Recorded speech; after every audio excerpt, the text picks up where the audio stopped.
جی بسم اللہ الرحمن الرحیم۔ آج کا ہمارا سبق ہے جملہ اسمیہ خبریہ۔ جملے کی دو قسمیں بنائی تھیں، جملہ اسمیہ خبریہ اور جملہ فعلیہ خبریہ۔ آج کا جو سبق ہے وہ سارا جملہ اسمیہ خبریہ کے بارے میں ہے، اور طالب علم کے لیے یہ انتہائی اہم ترین سبق ہے، مبتدی طالب علم کے لیے۔ مبتدی طالب علم کے لیے یہ سبق انتہائی اہمیت کا حامل ہے۔ تو جملہ اسمیہ خبریہ، کل تعریف ہم نے اس کے پڑھ لی تھی کہ جس کے دو مقصودی جزوں میں سے پہلا جز اسم ہو۔ یہ تعریف ہے، دو مقصودی جزوں میں سے پہلا جز اسم ہو، یعنی جملے کے اندر جز تو کافی سارے ہوتے ہیں لیکن مقصودی جز وہ دو ہی ہوتے ہیں۔ جملے میں جز کافی سارے ہوتے ہیں لیکن مقصودی جز وہ صرف دو ہی ہوتے ہیں۔ تو جس کا دو مقصودی جزوں میں سے پہلا جز اسم کہلائے گا، اسم ہوگا، وہ جملہ اسمیہ کہلائے گا۔ اب اس کی مثال دیکھتے ہیں، الشمس طالعۃ۔ اب دیکھو یہ پہلا جز ہے، یہ دوسرا جز ہے، یہ پہلا جز ہے، یہ دوسرا جز ہے۔ تو پہلا جو جز ہے وہ اسم ہے۔ اسم کیوں ہے کہ شمس کے اوپر الف لام آ رہا ہے، اور جس لفظ کے اوپر الف لام آتا ہے وہ اسم ہوا کرتا ہے۔ تو الشمس یہ اسم ہوا۔ اب یہاں تک تو بات کل بھی ہو گئی تھی اور آج دوبارہ پھر اس کو دہرا دیا۔ اب آگے جو اس بات چل رہی ہے کہ جب ہم نے یہ سمجھ لیا کہ اس کا پہلا جز اسم ہے، پہلا جز اسم ہے، تو پہلے جز کو کہتے کیا ہیں؟ پہلے کو کہتے ہیں مسند الیہ، اور دوسرے جز کو کہیں گے مسند۔ تو یہ جو دونوں نام ہیں نا، مسند الیہ اور دوسرا مسند، جی پہلے جز کو مسند الیہ اور دوسرے کو مسند الیہ کہتے ہیں جس کے اوپر حکم لگایا جائے، اور مسند کہتے ہیں حکم کو۔ اب ہم نے سورج کے اوپر حکم لگا دیا کہ وہ طلوع ہونے والا ہے، سورج کے اوپر حکم لگا دیا کہ وہ طلوع ہونے والا ہے۔ تو جس پر حکم لگایا جاتا ہے اس کو مسند الیہ کہتے ہیں، اور جو حکم ہوتا ہے وہ مسند ہوتا ہے۔ تو سورج کے اوپر ہم نے حکم لگا دیا کہ وہ طلوع ہونے والا ہے، تو لہٰذا اس کو کہیں گے مسند الیہ، اور جو حکم ہے یعنی طلوع ہونا، یہ حکم ہے، اس کو کہیں گے مسند۔ اب یہ تو مسند الیہ اور مسند جو ہے، لیکن ان کا ترکیبی نام کیا ہے؟ ترکیبی نام جو ہے وہ یہ ہے، پہلے کو مبتدا کہیں گے، دوسرے کو خبر کہیں گے۔ پہلا جو جز ہوگا اس کو مبتدا اور دوسرے جز اس کو خبر کہیں گے۔ یہ اہم ترین بات سمجھنے کی ہے کہ جہاں سے طالب علم ترکیب کرنے کا آغاز کرتا ہے، اپنی ترکیب کی وہ بسم اللہ کرتا ہے کہ اس میں مبتدا کون ہے اور اس میں خبر کون ہے۔ پہلے مرحلے میں وہ یہ سمجھے گا کہ یہ جملہ کون سا ہے، جملہ اسمیہ ہے کہ یہ جملہ فعلیہ ہے۔ تو وہ علامت کو دیکھ کر پہچان لے گا کہ یہ پہلا جز اسم ہے تو جملہ اسمیہ ہے، پہلا جز فعل ہے تو جملہ فعلیہ ہے۔ تو جب اس نے پہچان لیا کہ پہلا جز اسم ہے اور یہ جملہ اسمیہ ہے، اب اس کی ترکیب کرنی ہے۔ تو اس کا ترکیبی نام کیا ہے؟ مبتدا۔ مسند الیہ کا ترکیبی نام مبتدا، یعنی پہلا جو جز اسم ہوگا اس کو ہم مبتدا بنائیں گے، اور دوسرا جو جز ہوگا جس کو مسند کہا تھا اس کو ہم خبر بنائیں گے۔ تو مبتدا خبر سے مل کر جملہ اسمیہ خبریہ بن جائے گا۔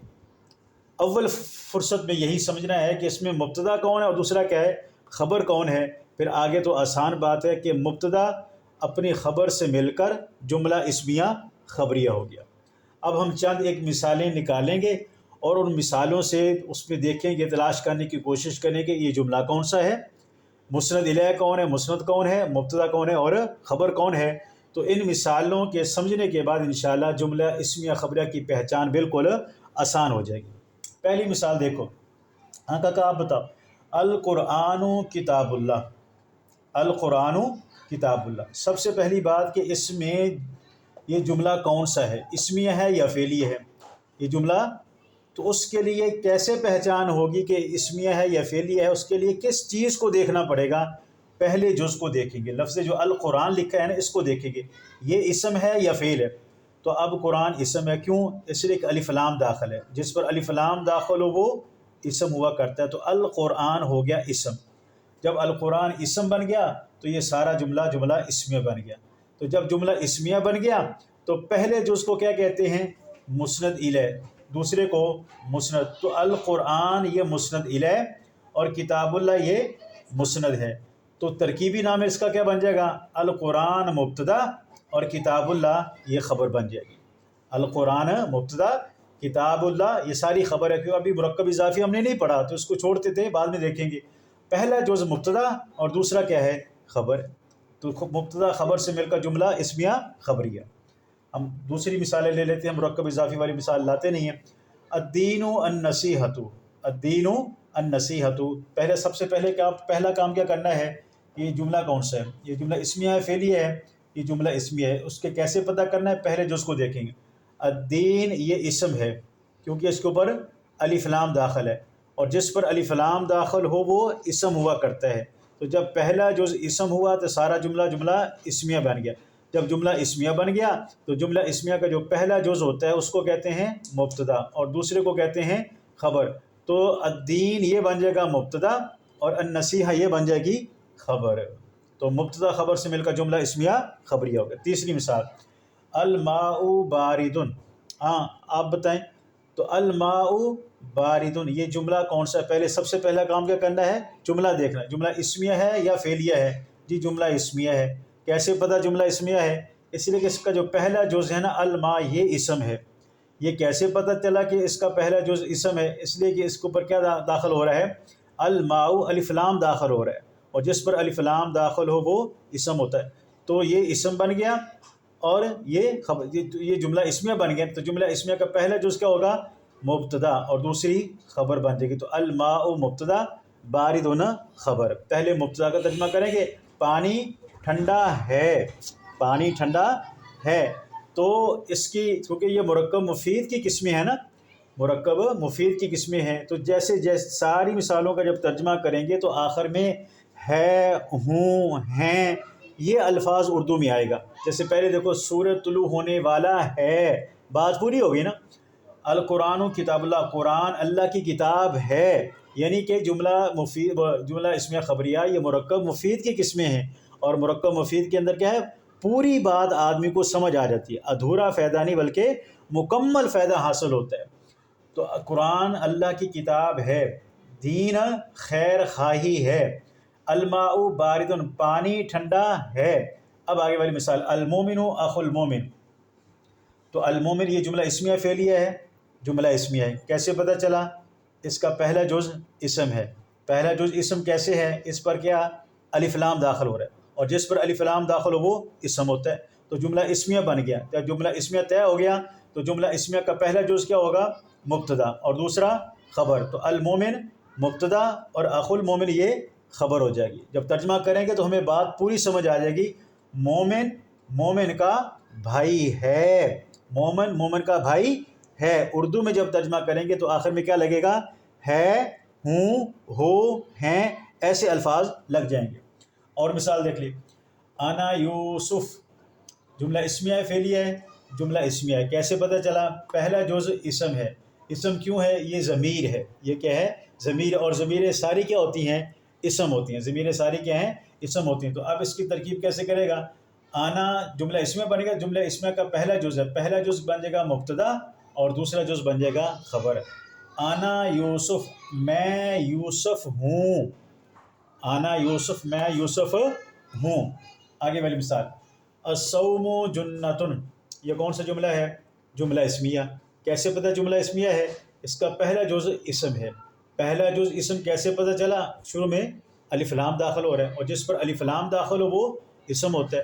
تو پتہ چل گیا یہ جملہ اسمیہ ہے. اور جملہ اسمیہ کا پہلا جز کیا بنتا ہے؟ مبتدا. دوسرا کیا بنتا ہے؟ خبر. تو اس میں مبتدا کون ہوگا؟ الصوم مبتدا، جنۃ خبر. ترجمہ کیسے کریں گے؟ پہلے مبتدا کا پھر خبر کا، اور دونوں کو ملانے کے لیے ہے ہوں لگا دیں گے. روزہ ڈھال ہے، روزہ ڈھال ہے. الحج مطہر. جی کون سا جملہ ہے؟ جملہ اسمیہ. کیسے پتہ چلا؟ پہلا جو جز ہے وہ اسم ہے. پہلا جز اسم ہے. کیسے پتہ چلا؟ اس پر الف لام آ گیا. جس پر الف لام آ جائے وہ اسم ہوا کرتا ہے، تو لہٰذا یہ اسم ہے. جب یہ اسم ہے، اس کا پہلا جز اسم ہے تو جملہ بن جائے گا جملہ اسمیہ، اور جملہ اسمیہ کا پہلا جز کیا ہوتا ہے؟ مبتدا، اور دوسرا کیا ہوتا ہے؟ خبر۔ تو اب اس میں مبتدا کون ہے، خبر کون ہے؟ الحج مبتدا، مطہرون خبر۔ اب اس کو مبتدا بنا سکتا ہے؟ نہیں، یہ دوسرا جز ہے، دوسرا جز تو خبر ہوتا ہے، پہلا جز وہ مبتدا بنتا ہے۔ حج پاک کرنے والا ہے، حج کیا ہے؟ پاک کرنے والا ہے۔ اس کی مثال ہوا قائم، جی بتاؤ جملہ کون سا ہے؟ جملہ اسمیہ ہے۔ جملہ اسمیہ کیسے پتہ چلا؟ اس کا پہلا جز اسم ہے، پہلا جز اسم ہے، یہ کیسے پتہ چلا؟ یہ ضمیر ہے، اور ضمیریں ساری کیا ہوتی ہیں؟ اسم ہوتی ہیں۔ تو جب جملہ اسمیہ طے ہو گیا، جملہ اسمیہ کا پہلا جز مبتدا ہوگا اور دوسرا خبر ہوگا۔ اب اس میں مبتدا کون ہوگا؟ ہوا، اور خبر کون ہوگی؟ قائم۔ اب ترجمہ کیا کرے گا؟ وہ کھڑا ہونے والا ہے، ہوا قائم، وہ کھڑا ہونے والا ہے۔ نحن عالمون، نحن عالمون، جملہ کون سا ہے؟ اسمیہ۔ کیسے پتہ چلا؟ پہلا جز اسم ہے۔ یہ کیسے پتہ چلا کہ پہلا جز اسم ہے؟ اس لیے کہ یہ ضمیر ہے، اور ضمیریں ساری کیا ہوتی ہیں؟ اسم ہوتی ہیں۔ جی یہ ساری علامتیں ہم نے پہلے دروس کے اندر پڑھ لی تھیں کہ اسم فعل حرف کی علامتیں کیا ہیں، وہ پچھلے دروس کے اندر ہیں۔ تو یہ طے ہو گیا جملہ اسمیہ ہے، اور جملہ اسمیہ کا پہلا جز مبتدا ہوتا ہے اور دوسرا جز خبر ہوتا ہے۔ تو یہ بن جائے گا مبتدا اور یہ بن جائے گی خبر۔ نحن ہم سب، عالمون جاننے والے ہیں، ہم سب جاننے والے، یعنی ہم سب عالم ہیں، تو ہم سب عالم ہیں آخر میں لگ رہا ہے۔ آخری جو ہے وہ مثال ہے ھذا فصل، ھذا فصل، یہ جملہ کون سا ہے؟ اسمیہ یا فعلیہ؟ اسمیہ ہے۔ کیسے پتہ چلا؟ پہلا جز اسم ہے۔ یہ کیسے پتہ چلا کہ اسم ہے؟ اس لیے کہ یہ ھذا ہے، اس میں اشارہ ہے، اور جیسے ساری ضمیریں وہ اسم ہوتی ہیں، اسی طریقے سے اس میں اشارہ وہ بھی اسم ہوتا ہے۔ تو ھذا بن گیا اسم، ھذا بن گیا اسم۔ جب اسم بن گیا، یہ پہلا جز اسم ہے، تو یہ جملہ سارا جملہ اسمیہ کہلائے گا، اور جملہ اسمیہ کا پہلا جز کیا ہوتا ہے؟ وہ مبتدا ہوتا ہے اور دوسرا جز خبر ہوتا ہے۔ تو اب دیکھو ہم نے کتنی ساری مثالیں پڑھ لی ہیں۔